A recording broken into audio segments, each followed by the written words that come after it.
nyawa ningsun. Nafsul mutmainah ma'rifatullah. Untuk mencapai tingkatan iman yang lebih tinggi, harus membuang nafsu yang akan membawa kita ke perbuatan dosa. Nah, pikirkanlah semua itu. Assalamualaikum warahmatullahi wabarakatuh. Waalaikumsalam warahmatullahi wabarakatuh.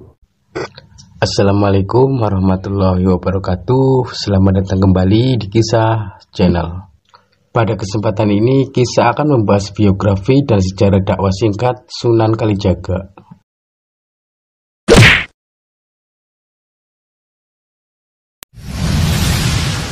Sunan Kalijaga adalah salah satu ulama Wali Songo yang dikenal paling luas pengaruh dan cakupan dakwahnya di tanah Jawa.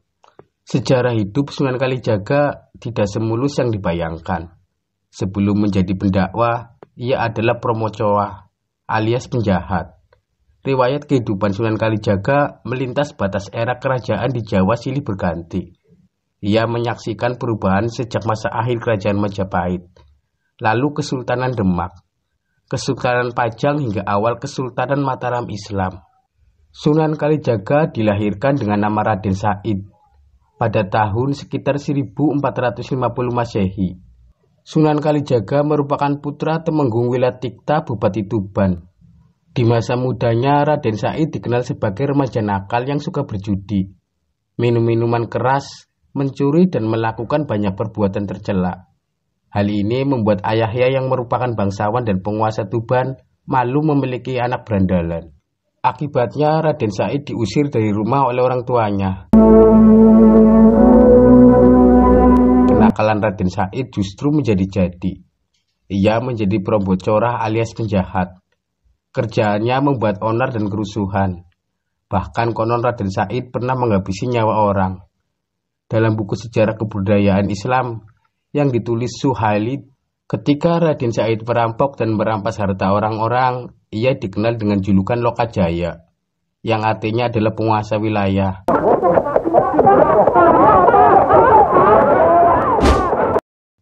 Suatu waktu Raden Said kena batunya. Orang yang akan dirampoknya adalah Sunan Bonang. Karena pengaruh Sunan Bonang itulah Raden Said akhirnya sadar dan tobat, serta tidak lagi merampas harta dan melakukan perbuatan tercela. Sunan Bonang kemudian menjadi guru spiritual Raden Said.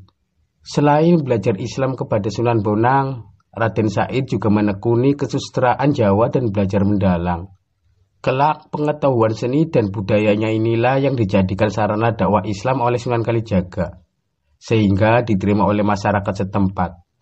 Dakwah Raden Said dimulai dari Cirebon, di desa Kalijaga untuk mengislamkan penduduk Indramayu dan Pamanukan.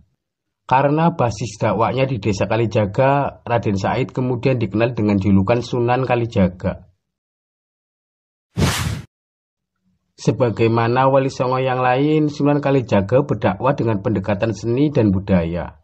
Ia amat mahir mendalang dan menggelar pertunjukan wayang.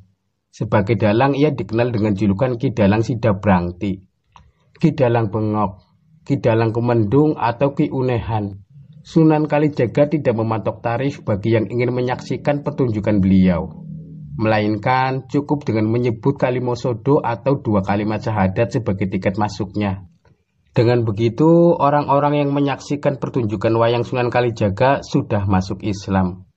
Berkat kelihayan Sunan Kalijaga berbaur, lambat laun masyarakat setempat mengenal Islam pelan-pelan dan mulai menjalankan syariat Islam. Dalam pertunjukannya terdapat banyak lakon di Gubah Sunan Kalijaga yang diadaptasi dari naskah kuno. Salah satu yang paling digemari adalah lakon Dewa Ruci, Layang Kalimasada, lakon Petruk Jadi Raja, dan lain sebagainya. Tidak hanya itu, Sunan Kalijaga juga menambahkan karakter-karakter baru seperti Punakawan yang terdiri atas Semar, Bagong, Petruk, dan Gareng. Selain menggelar pertunjukan wayang, Sunan Kalijaga juga menggubah tembang-tembang yang syarat dengan muatan keislaman, seperti Kidung Rumaksa ing Wengi, Lir Ilir, dan lain sebagainya.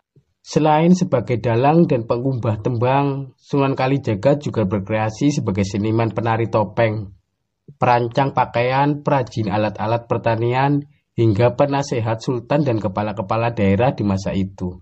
Sunan Kalijaga menikahi Siti Zainab, adik Sunan Gunung Jati. Istrinya yang lain adalah Dewi Saroh, putri Maulana Ishak.